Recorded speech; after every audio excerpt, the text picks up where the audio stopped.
Hello everyone. तो इस video में हम बिहार के एक प्रमुख व्यक्तित्व अनुग्रह नारायण सिंह के बारे में पढ़ेंगे। तो चलिए शुरू करते हैं अनुग्रह नारायण सिंह की जीवनी। पूरा नाम इनका था अनुग्रह नारायण सिंह। अन्य नाम तो इन्हें अनुग्रह बाबू के नाम से भी बुलाया जाता था। जन्म हुआ था अनुग्रह नारायण सिंह का 18 जून 1887 में। जन्मभूमि है इनकी बिहार। मृत्यु इनकी हो गई थी 5 जुलाई 1957 में। पटना में इनकी मृत्यु हुई थी। नागरिकता यानी कि ये एक भारतीय हैं। पार्टी ये भारतीय राष्ट्रीय कांग्रेस से जुड़े हुए थे। पद इन्हें कौन सा मिला, तो ये बिहार के प्रथम उप मुख्यमंत्री बने थे। कार्यकाल इनका रहा था 2 जनवरी 1946 से 5 जुलाई 1957। शिक्षा इनकी थी स्नातक, बीएल, कानून में मास्टर डिग्री और डॉक्टरेट की डिग्री। कलकत्ता विश्वविद्यालय और प्रेसिडेंसी कॉलेज कलकत्ता से इन्होंने अपनी पढ़ाई की थी। पटना विश्वविद्यालय में भी इन्होंने अपनी पढ़ाई की थी।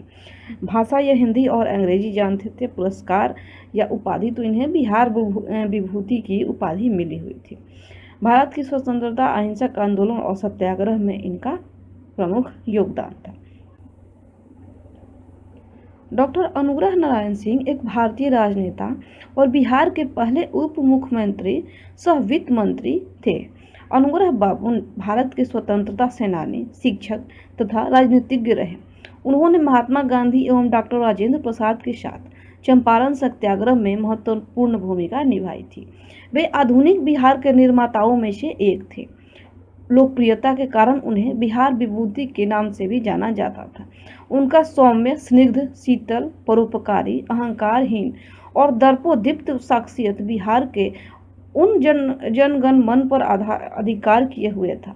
वे देश के स्वाधीनता संग्राम के महान नायकों में एक और राष्ट्रपिता महात्मा गांधी के पद चिन्ह पर चलने वाले उनके प्रिय अनुयायी थे। अब इनका प्रारंभिक जीवन कैसा था, तो अनुग्रह बाबू का जन्म बिहार के पोयवा नामक गांव में 18 जून 1887 को हुआ था। तो बिहार के पोयवा नामक एक गांव था, उसी गांव में इनका जन्म हुआ था 18 जून 1887 को। उनके पिता थे ठाकुर विश्वेश्वर दयाल सिंह जी, जो अपने इलाके के एक वीर पुरुष थे। 5 साल की जब वो हो गए तब उनकी शिक्षा का श्री गणेश हुआ।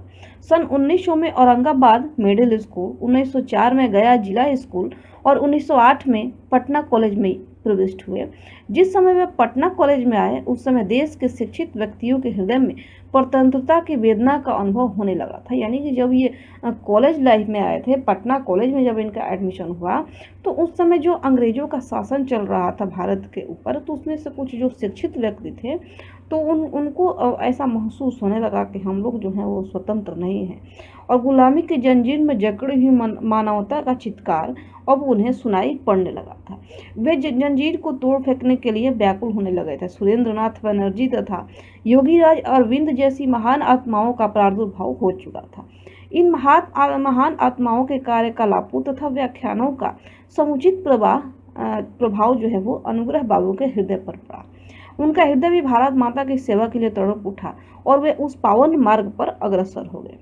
सरफुद्दीन के नेतृत्व में बिहारी छात्र सम्मेलन नामक संगठन की गई, जिसमें देश रत्न डॉक्टर राजेंद्र बाबू ऐसे मेधावी छात्रों को कार्य करने तथा नेतृत्व करने का सुअवसर प्राप्त हुआ था। राजेंद्र बाबू के द्वारा, जो देश के प्रथम राष्ट्रपति थे, उनके द्वारा अनुग्रह नारायण सिंह के बारे में एक कथन कहा गया है कि मेरा परिचय अनुग्रह बाबू से बिहारी छात्र सम्मेलन में ही पहले हुआ था। मैं उनकी संगठन शक्ति और हाथ में आए हुए काम में उत्साह देखकर मुग्ध हो जाता हूँ, और वह भावना समय बीतने से कम न होकर अधिक गहरी होती गई। तो ये डॉक्टर राजेंद्र प्रसाद ने अनुग्रह नारायण सिंह के बारे में ऐसा कहा था। राजनीतिक जीवन, तो राजनीतिक जीवन अनुग्रह नारायण सिंह की कैसी थी कि इन्होंने अंग्रेजों के विरुद्ध चंपारण में अपना सत्याग्रह आंदोलन शुरू किया था। बिहार विभूति का भारत की आज़ादी में सहभागिता रही थी। उन्होंने महात्मा गांधी एवं डॉक्टर राजेंद्र प्रसाद के साथ राष्ट्रीय आंदोलन में महत्वपूर्ण भूमिका निभाई थी। अनुग्रह बाबू आधुनिक बिहार के निर्माता थे। वे देश के उन गिने चुने सर्वाधिक लोकप्रिय नेताओं में से थे जिन्होंने अपने छात्र जीवन से लेकर अंतिम दिनों तक राष्ट्र और समाज की सेवा की। उन्होंने आधुनिक बिहार के निर्माण के लिए जो कार्य किया उसके कारण लोग उन्हें प्यार से बिहार विभूति के नाम से पुकारते हैं। बिहार के पहले उप मुख्यमंत्री सह वित्त मंत्री। तो 1937 में ही बाबू साहब बिहार प्रांत के वित्त मंत्री बने। तो 1937 में अनुग्रह नारायण सिंह को बिहार का वित्त मंत्री बनाया गया। अनुग्रह बाबू बिहार विधानसभा में 1937 से लेकर 1957 तक कांग्रेस विधायक दल के उप नेता थे। 1946 में जब दूसरा मंत्रिमंडल बना तब वित्त और श्रम दोनों विभागों के पहले मंत्री बने और उन्होंने अपने मंत्रित्व काल में विशेषकर श्रम विभाग में अपनी न्याय लोकप्रियता, लोकतांत्रिक विचारधारा एवं श्रमिकों के प्रति अपनी प्रतिबद्धता का जो परिचय दिया वह सराहनीय ही नहीं अनुकरणीय है। श्रम मंत्री के रूप में अनुग्रह बाबू ने बिहार केंद्रीय श्रम पराश्रम समिति के माध्यम से श्रम प्रशासन तथा श्रमिक समस्याओं के समाधान के लिए जो नियम एवं प्रावधान बनाए वे आज पूरे देश के लिए मापदंड के रूप में काम करते हैं। तृतीय मंत्रिमंडल जब बना तो उसमें उन्हें खाद, बीज, मिट्टी और मवेशी में सुधार लाने के लिए शोध कार्य करवाए और पहली बार जापानी ढंग से धान उपजाने की पद्धति का प्रचार कराए। पूसा का कृषि अनुसंधान फॉर्म जो है वो अनुग्रह नारायण सिंह की ही देन है। इस तेजस्वी महापुरुष का निधन 5 जुलाई 1957 को अपने निवास स्थान पटना में बीमारी के कारण हुआ। उनके सम्मान में तत्कालीन मुख्यमंत्री ने 7 दिन तक राजकीय शोक घोषित किया था। उनके अंतिम संस्कार में विशाल जनसमूह उपस्थित था। तो इस तरह से एक वीर पुरुष, एक सच्चे देशभक्त की मृत्यु हो गई और वो पंच तत्वों में विलीन हो गए। अनुग्रह बाबू 2 जनवरी 1946 से अपने मृत्यु तक बिहार के उप मुख्यमंत्री सह वित्त मंत्री रहे। अनुग्रह बाबू बिहार विधानसभा में 1937 से लेकर 1957 तक कांग्रेस विधायक दल के उप नेता थे। उनके द्वारा एक कथन कहा गया है कि मुझे अपने लिए चिंता नहीं है किंतु देश के लिए मुझे चिंता है। तो वो इतने बड़े देशभक्त थे, इतने सच्चे देशभक्त थे कि उन्होंने ऐसा कहा था कि मुझे अपनी चिंता नहीं है, मुझे देश की चिंता है। लोकनायक जयप्रकाश नारायण जी बिहार विद्यापीठ में अनुग्रह बाबू के विद्यार्थी रहे थे।